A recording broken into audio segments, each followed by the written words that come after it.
Dans le cadre de l'affaire de Djeloul Slama, l'économiste Djeloul Slama, je pense qu'on ne peut plus garder le silence. Djeloul Slama a été enlevé par les services de sécurité. En plus, par la suite, il a été placé en état d'arrestation et en garde à vue. Après avoir critiqué le projet ou le méga projet de Raj Bilal. Il risque d'être bientôt inculpé de trahison. Nous avons obtenu aujourd'hui des éléments extraordinaires. Djeloul Slama, est-ce que vous savez pourquoi il est maintenu jusqu'à aujourd'hui? Ça fait une semaine qu'il est en état d'arrestation. Et je défie les autorités algériennes de me démentir.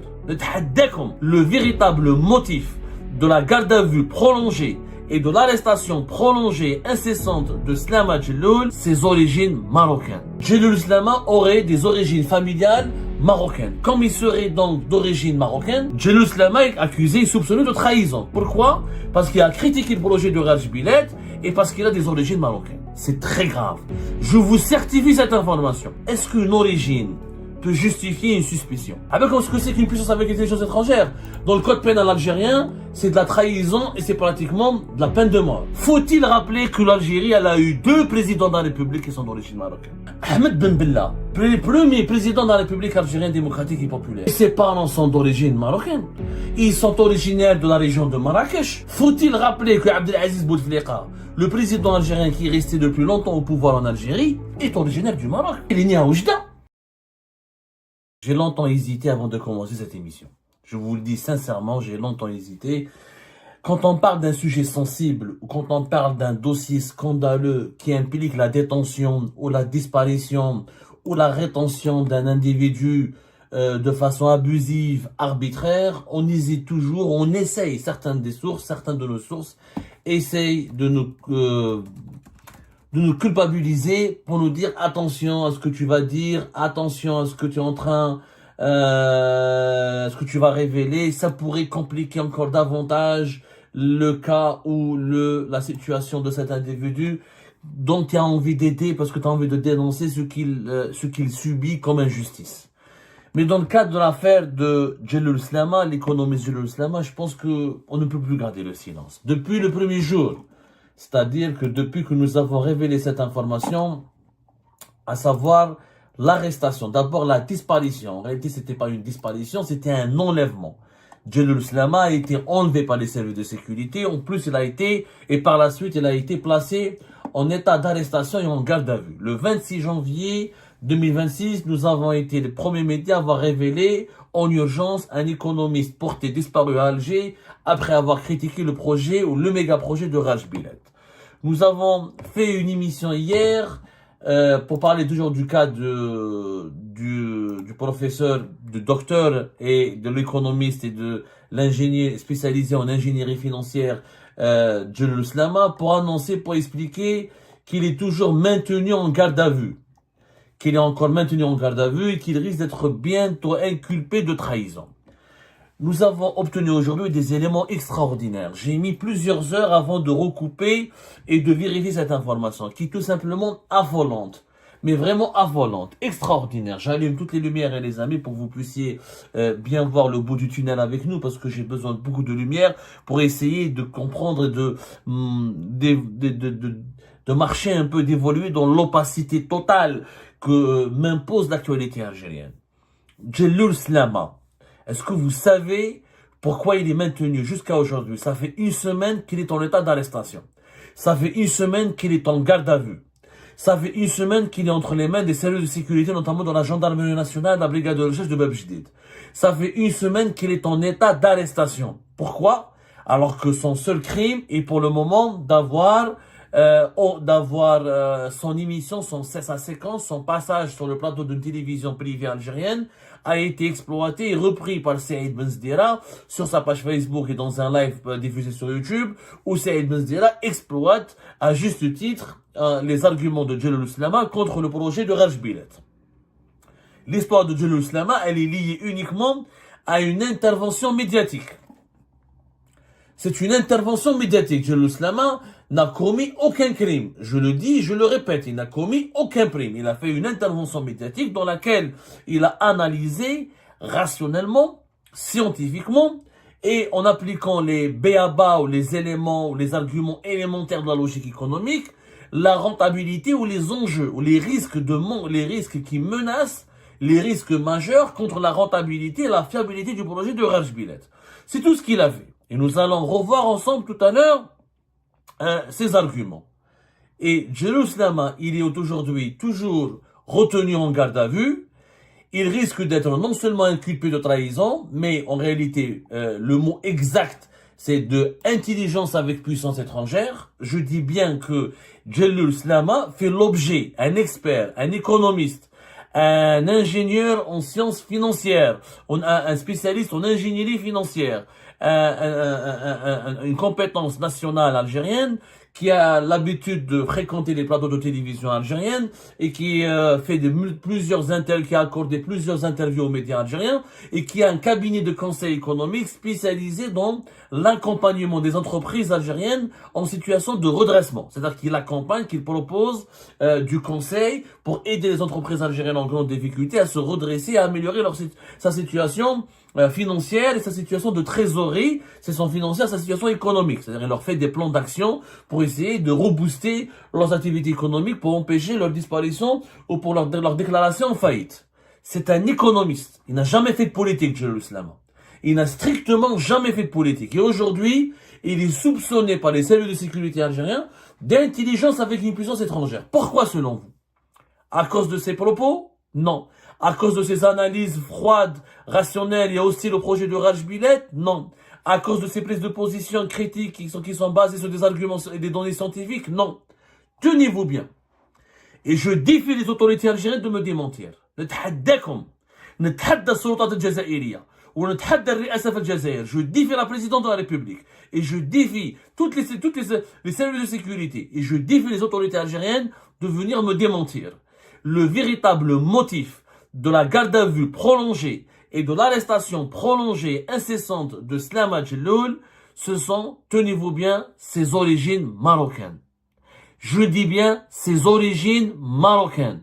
Quand il a été placé en arrêt, quand il a été arrêté à travers pour s'expliquer au propos de son émission comment elle a été, pourquoi elle a été reprise par Saïd Benzdea, quand il a été soumis à un interrogatoire, et quand il a été auditionné par les services de sécurité, un colonel des services de sécurité algériens a rédigé un rapport et une enquête dans le cadre de cette enquête préliminaire sur Jalloul Slama, un rapport dans le cadre de cette enquête préliminaire sur Jalloul Slama, dans lequel il est mentionné que Jalloul Slama a déjà un lien avec le Maroc de part de ses origines, en raison, à travers ses origines. Jalloul Slama aurait des origines familiales marocaines. Comme il serait donc d'origine marocaine, je ne sais pas comment il le serait. Il y a des millions d'Algériennes et d'Algériens qui ont un lien direct ou indirect avec le Maroc, comme il y a des millions de Marocains et de Marocains qui ont un lien indirect avec l'Algérie, puisque c'était le même peuple. Tout l'Ouest algérien a donc un parent, ou là un grand-parent, ou là une tante, ou là un oncle, ou là un parent qui s'est marié avec un Marocain, ou là une Marocaine, etc. Il y a des liens de métissage très importants. Mais nous avons un colonel des services de sécurité algériens qui a rédigé un rapport, dans le cadre de cette enquête préliminaire encore une fois, où il a signalé qu'il faut absolument enquêter et renforcer les investigations à propos de Jalloul Slama dans le cadre de cette enquête sur des soupçons d'intelligence avec une puissance étrangère, des soupçons de crimes.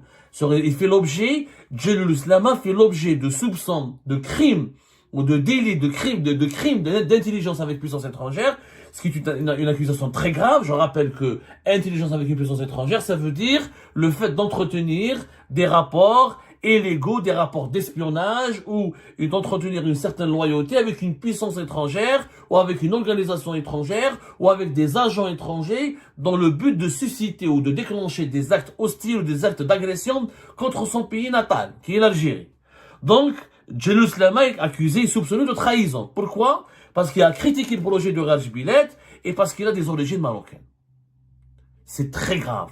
Je vous certifie cette information. Je vous la certifie. Et je défie les autorités algériennes de me démentir. Et j'ai même le nom.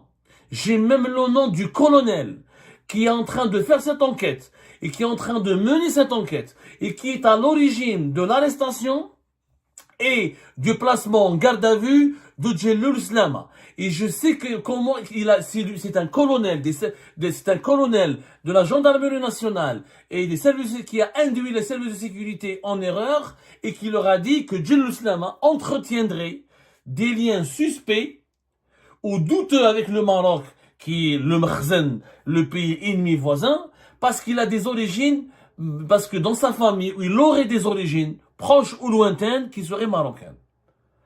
Est-ce qu'une origine peut justifier une suspicion? Est-ce qu'une origine lointaine ou proche, suspecte ou avérée, peut justifier une arrestation, un placement en garde à vue et une garde à vue qui dure depuis une semaine?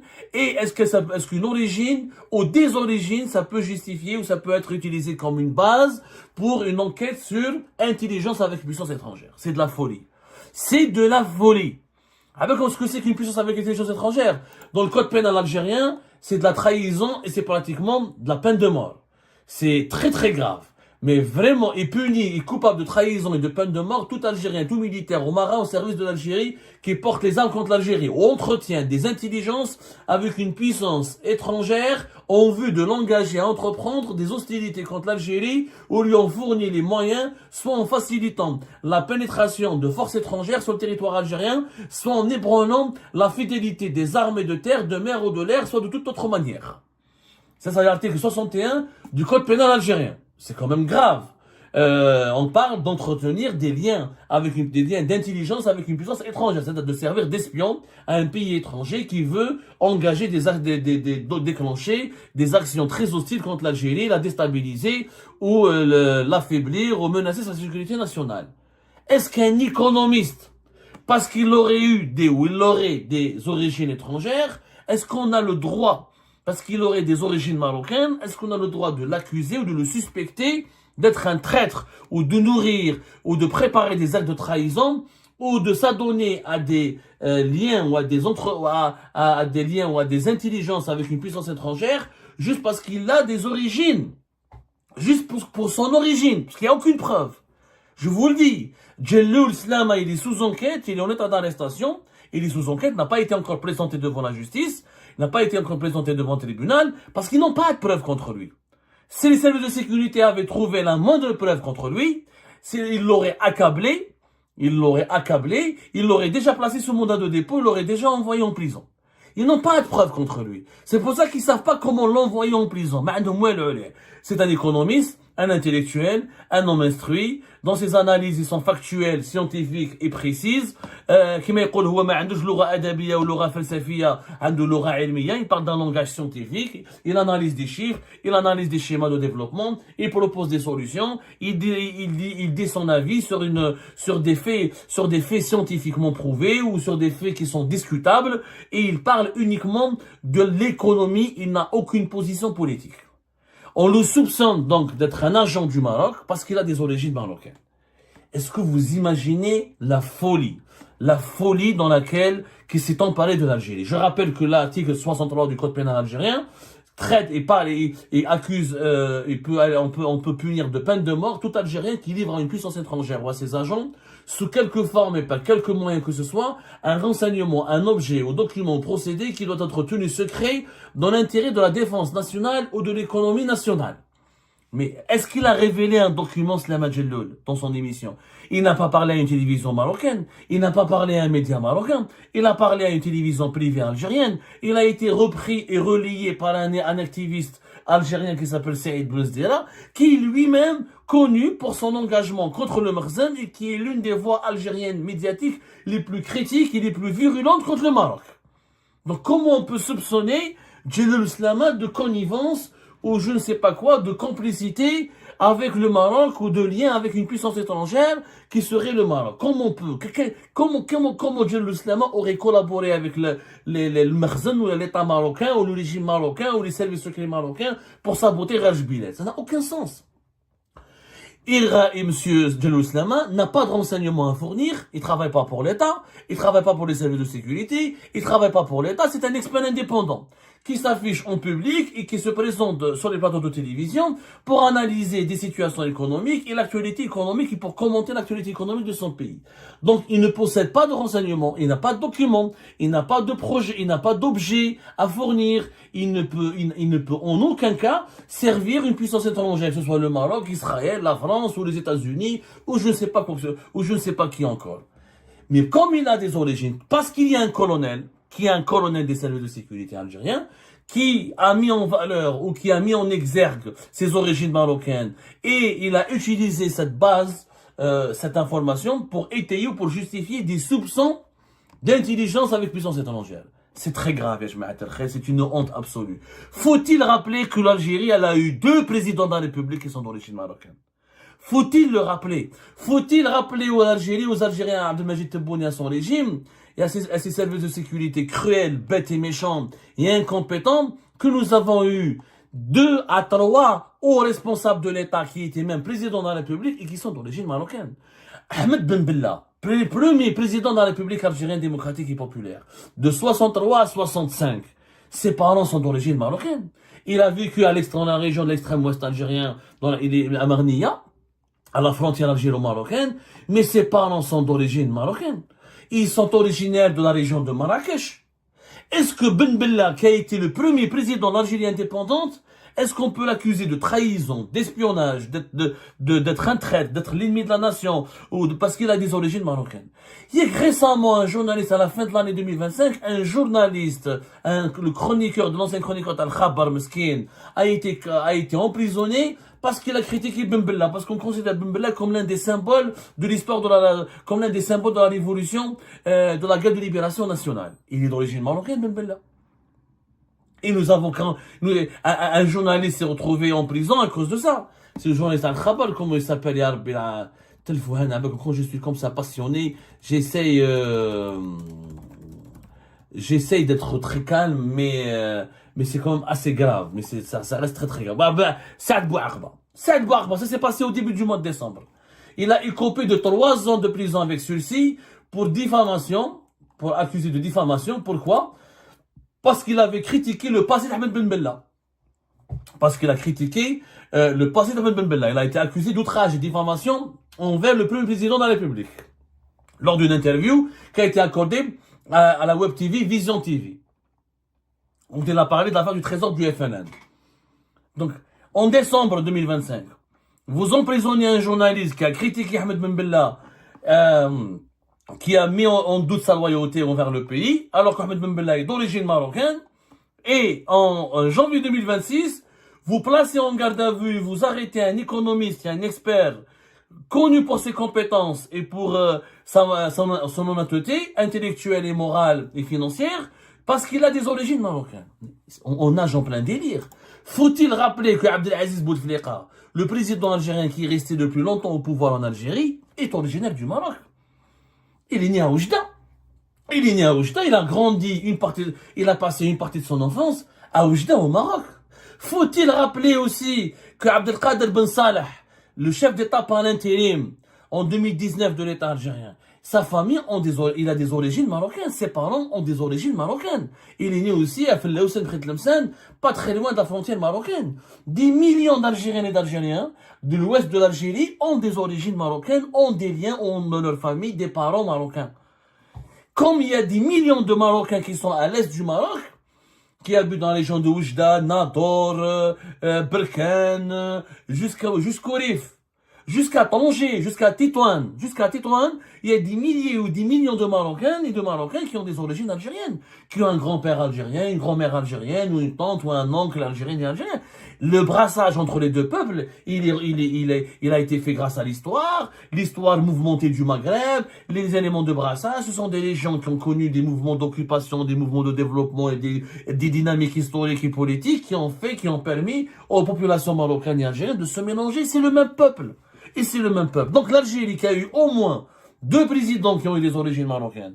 Il y a un chef d'État par intérim dont les parents ont des origines marocaines, dont les parents et les grands-parents ont des origines marocaines. Aujourd'hui, en 2026, on veut emprisonner un économiste, un ingénieur en sciences, un spécialiste en ingénierie financière. On veut l'emprisonner et l'accuser d'intelligence avec puissance étrangère sur la base d'un soupçon qui a été motivé par son origine marocaine. C'est scandaleux. C'est scandaleux. C'est scandaleux. Il faut libérer, moi je dis à Abdelmajid Tebboune, l'affaire Djelloul Slama restera une tache noire dans l'histoire de l'Algérie et elle restera une tache noire dans l'histoire personnelle de Tebboune.